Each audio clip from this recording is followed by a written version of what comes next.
today we're looking at the use of smoke in maritime security. Why are we doing that? Well, there are emergent threats where this is relevant, such as the waterborne IED, the waterborne IED drone, areas where you may need armed security but you're not able to deploy them. We're having to delve back and look at a number of other countermeasures that may be useful in those areas.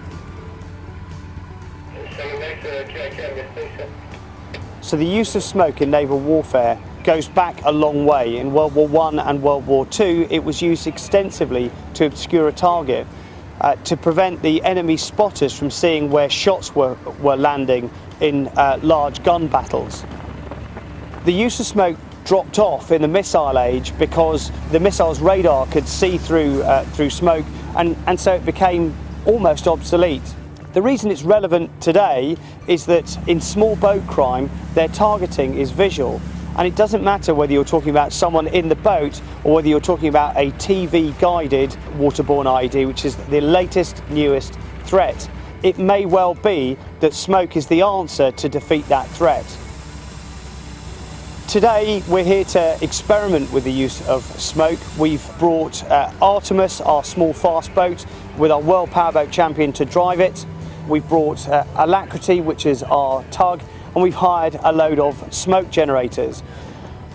We think that we should be able to obscure the back of the vessel. We think that we should be able to prevent Artemis from getting in contact with Alacrity, but this is pretty well unknown.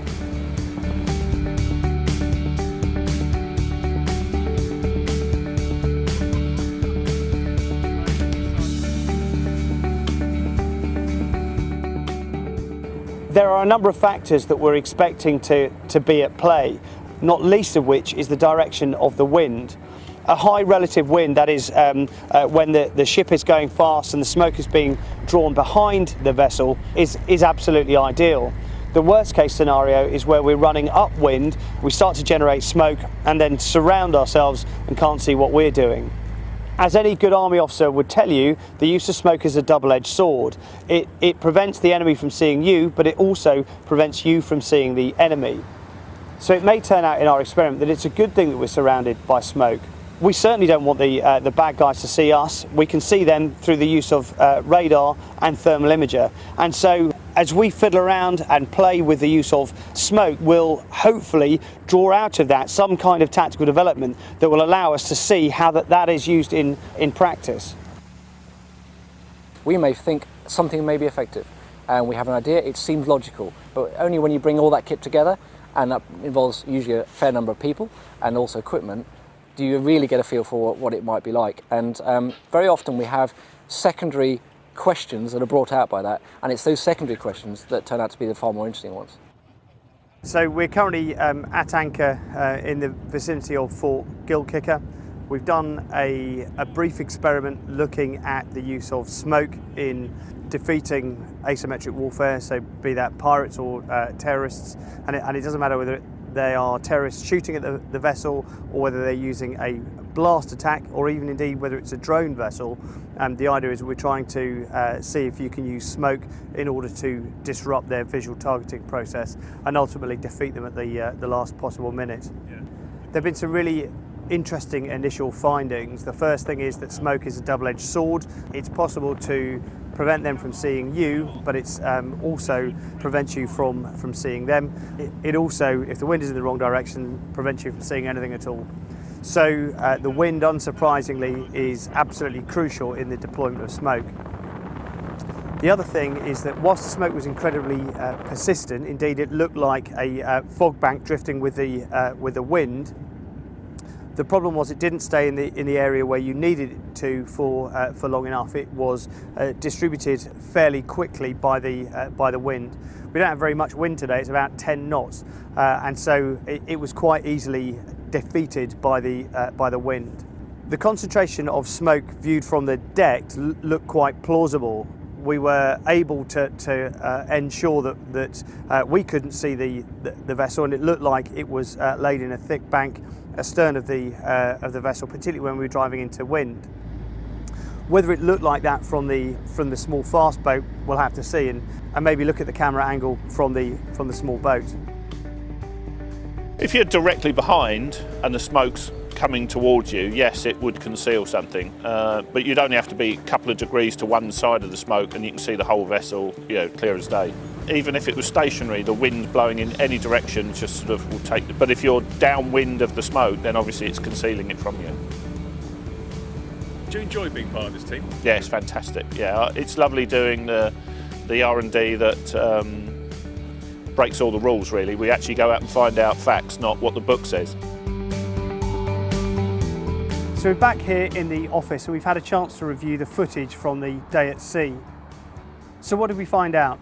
The really good thing about the use of smoke in maritime security is that when the aggressor vessel was inside the smoke column, then the coverage was really good. The smoke was really persistent, and every time the bad guys were in the smoke column, then that worked well.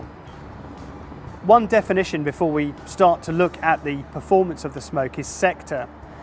If we think about a vessel and we're looking directly astern, if I've got a smoke column that goes 20 degrees either side of the stern, that is a 40-degree sector.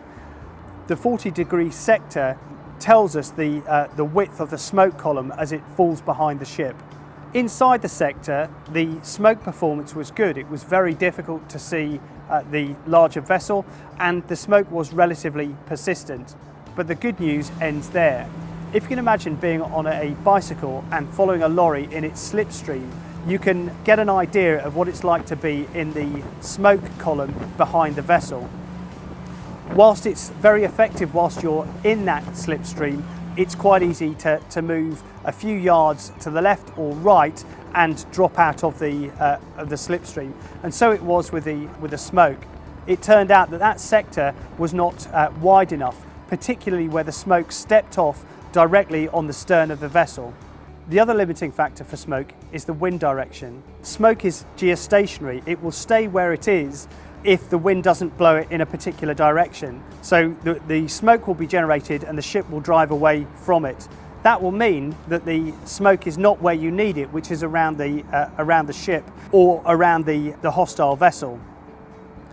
The wind, however, will blow the smoke from where it's generated, and that will cause it to dissipate, so to get thinner, but also for the column to start to deform and form a sort of snake-like pattern astern of the vessel.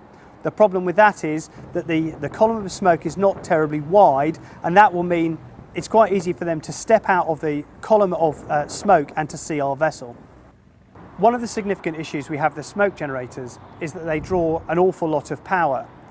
During the experiment, we ran all 3 smoke generators, and despite that apparently being close to but not over the limit of our generator, it caused the circuit boards to trip again and again. And very often, when we were running results, we were doing so with only 1 smoke generator.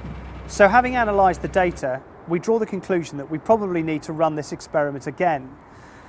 When we run it again, what we're going to do is to ensure that we have a suitcase generator for each of the smoke generators to ensure that we don't come across the power issue again, and we get as much smoke issued as we possibly can.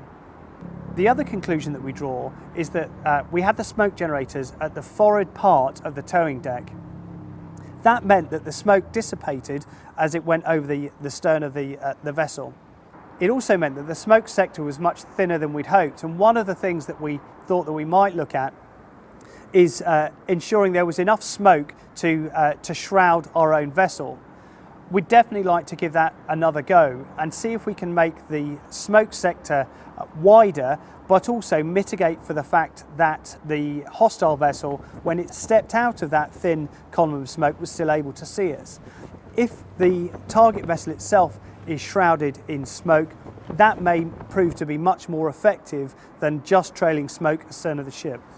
So the smoke experiment was really interesting. We started the day not really knowing what the outcome was, and we got to the end of the day, and to be honest, we were left with a load more questions. It turns out that in R&D, part of the joy of this is trying different things. It seems counterintuitive that you would try to shroud your own vessel in smoke, but it seems that that's exactly what might be required. And the next time we go out, we'll find out for ourselves.